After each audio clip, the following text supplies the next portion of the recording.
The Curse of Ma Vu Dai. The river that cut through the quiet village of Thanho was wide, deep, and eerily silent at night. The elders often warned the children never to go near after dusk. They spoke of Ma Vu Dai, a drowned spirit who lured travelers to their deaths.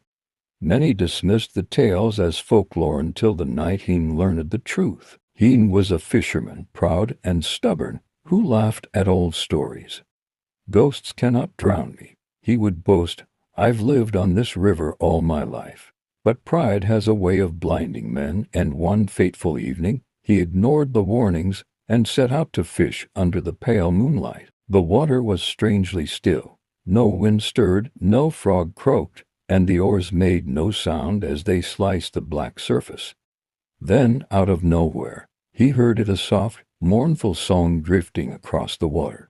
The voice was beautiful, sorrowful, yet chilling. He froze, the hairs on his arms rising.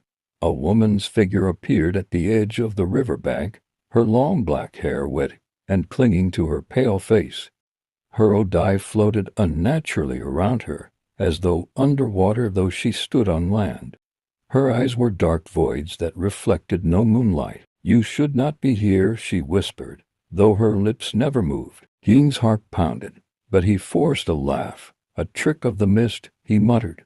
Yet when he looked back, she was closer, standing on the river itself, feet sinking just below the surface. The boat rocked violently as if something unseen pushed from below. Cold hands brushed his ankles.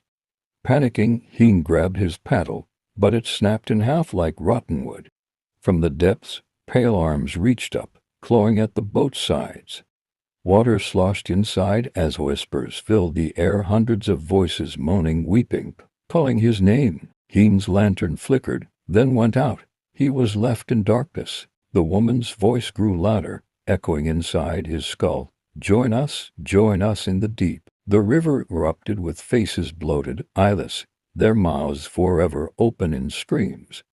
They latched onto the boat, pulling it under.